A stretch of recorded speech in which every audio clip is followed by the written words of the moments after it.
Lendo a Bíblia com William Camelo. Dia 5 de junho, 2 Samuel 23, 24 a 24, 25.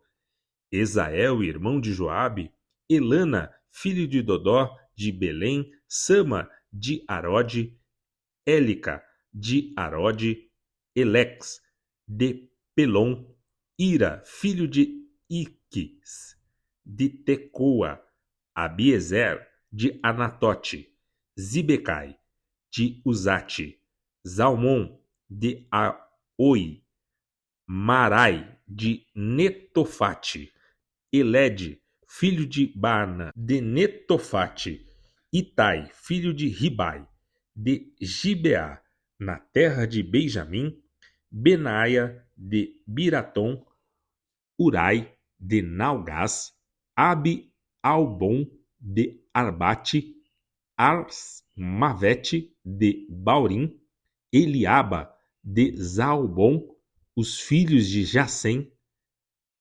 Jonatas, filho de Jaze, de Arar, Aião, filho de Zarar, de Arar, Elifelete, filho de Asbai, de Maaca, Elia, filho de Aitofel, de Giló, Esro, do Carmelo, Parai, de Arba, Igal, filho de Natã, de Zoba, Bani, de Gade, Zeleque, de Amon, Narai, de Beirote, escudeiro de Joabe, filho de Zeruia, Ira, de Jatir, Garebe, de Jatir, Urias, o Itita. Ao todo, eram 37, mas uma vez a ira do Senhor ardeu contra Israel e incitou Davi contra eles. Vá e conte o povo de Israel e de Judá, disse-lhe o Senhor. Então o rei disse a Joabe, comandante de seu exército, faça uma contagem de todas as tribos de Israel, desde Dan ao norte até Berseba ao sul, para que eu saiba o número exato do povo.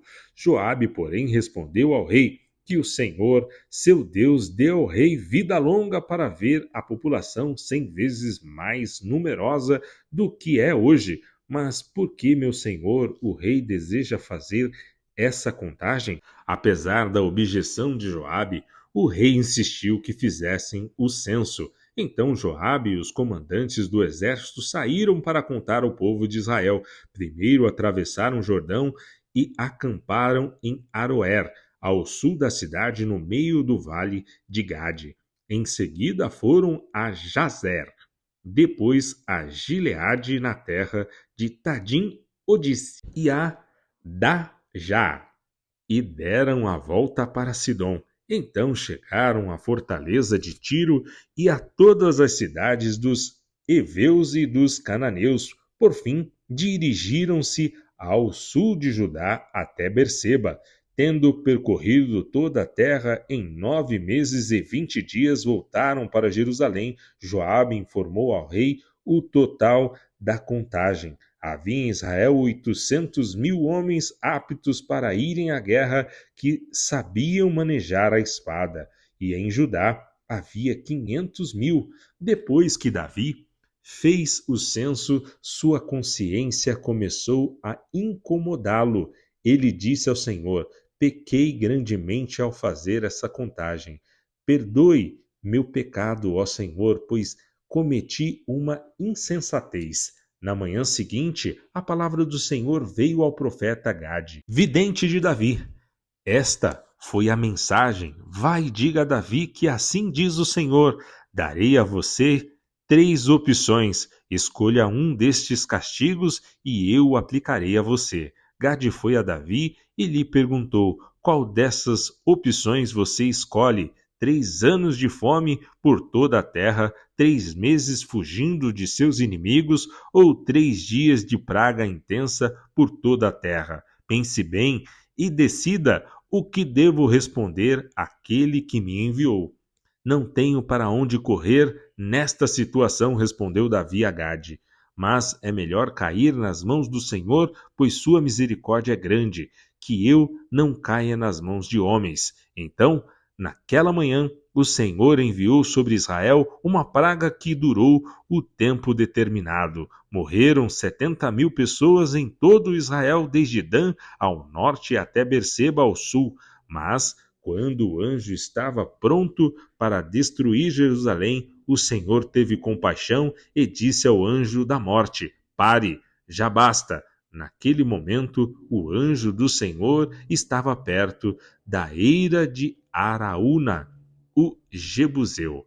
Quando Davi viu o anjo, disse ao Senhor: Fui eu que pequei e fiz o que era mal. O povo é inocente. O que fizeram? Que tua ira caia sobre mim e minha família. Naquele dia, Gade foi a Davi e disse: Vá e construa um altar para o Senhor na eira de Araúna, o Jebuseu. Então Davi subiu até lá para cumprir a ordem do Senhor. Quando Araúna viu o rei e seus servos se aproximando, saiu e curvou-se diante do rei com o rosto no chão. Por que meu senhor, o rei, veio aqui? Perguntou Araúna. Davi respondeu: Vim comprar sua eira e construir nela um altar para o Senhor, a fim de que ele faça cessar a praga. Pode ficar com a eira, meu senhor, o rei, disse Araúna. Use-a como lhe parecer melhor.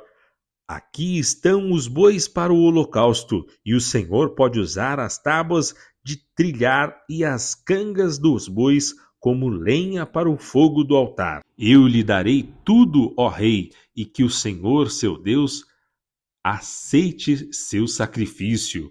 O rei, porém, respondeu a Araúna: Não, faço questão de pagar por tudo. Não apresentarei ao Senhor, meu Deus, holocaustos que nada me custaram. Então Davi pagou 50 peças de prata pela eira e pelos bois. Davi construiu ali um altar ao Senhor e ofereceu holocausto e ofertas de paz. O Senhor respondeu à sua oração em favor da terra, e a praga sobre Israel cessou. Atos 3, 1 a 26. Certo dia, por volta das 3 da tarde, Pedro e João foram ao templo orar. Um homem aleijado de nascença estava sendo carregado todos os dias. Ele era colocado ao lado da porta chamada Formosa, para pedir esmolas a quem entrasse no templo. Quando ele viu que Pedro e João iam entrar, pediu-lhe dinheiro. Pedro e João se voltaram para ele. Olhe para nós, disse Pedro. O homem fixou o olhar neles, esperando receber alguma esmola.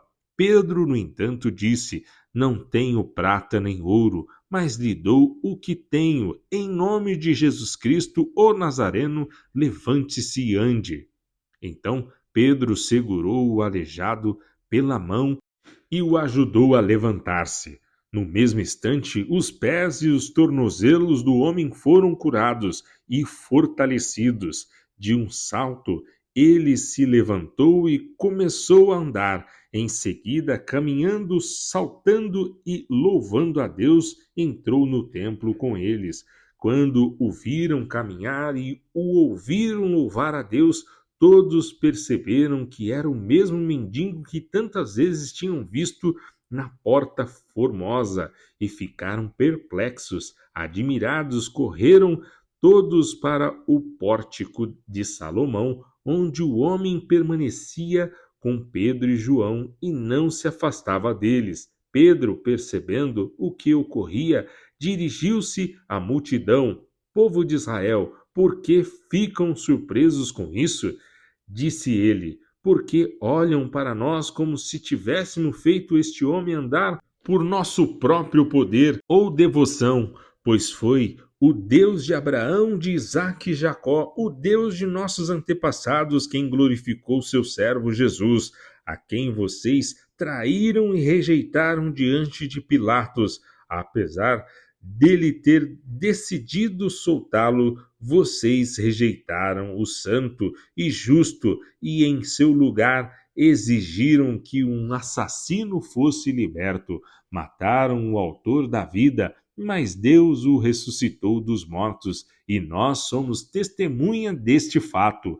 Pela fé, no nome de Jesus, este homem que vocês veem e conhecem foi curado. A fé, no nome de Jesus, o curou diante de seus olhos. Irmãos, sei que vocês e seus líderes agiram por ignorância, mas Deus assim cumpriu o que todos os profetas haviam predito acerca do Cristo, que era necessário ele sofrer essas coisas. Agora arrependam-se e voltem-se para Deus, para que seus pecados sejam apagados. Então, da presença do Senhor virão tempos de renovação e ele enviará novamente Jesus, o Cristo que lhes foi designado, pois ele deve permanecer no céu até o tempo da restauração final de todas as coisas, conforme Deus prometeu há muito tempo por meio de seus santos profetas. Moisés disse: o Senhor, seu Deus, levantará para vocês um profeta como eu, do meio de seu povo. Ouçam com atenção tudo que ele lhes disser. Quem não der ouvidos a este profeta será eliminado do meio do povo. A começar por Samuel, todos os profetas falaram sobre o que está acontecendo hoje. Vocês são descendentes desses profetas e estão incluídos na aliança que Deus fez com seus antepassados, ao dizer a Abraão: por meio de sua descendência todas as famílias da terra serão abençoadas. Quando Deus ressuscitou seu servo, ele o enviou primeiro a vocês, o povo de Israel, para abençoá-los, fazendo cada um de vocês se afastar de seus caminhos pecaminosos. Salmo 123, 1-4. Levanto meus olhos para ti, ó Deus que habitas nos céus. Continuamos a olhar para o Senhor nosso Deus, esperando sua compaixão, como os servos que olham para as mãos de seus senhores, e a serva que olha para a mão de sua senhora. Tem misericórdia de nós, Senhor, tem misericórdia, pois estamos cansados de tanto desprezo. Estamos exaustos de tanta zombaria dos orgulhosos e dos desprezo dos arrogantes. Provérbios 16, 21-23. O sábio é conhecido por seu discernimento. Palavras agradáveis são convincentes. A sensatez é fonte de vida para quem a possui, mas é desperdício disciplinar os insensatos. Da mente sábia vêm conselhos sábios. As palavras dos sábios são convincentes.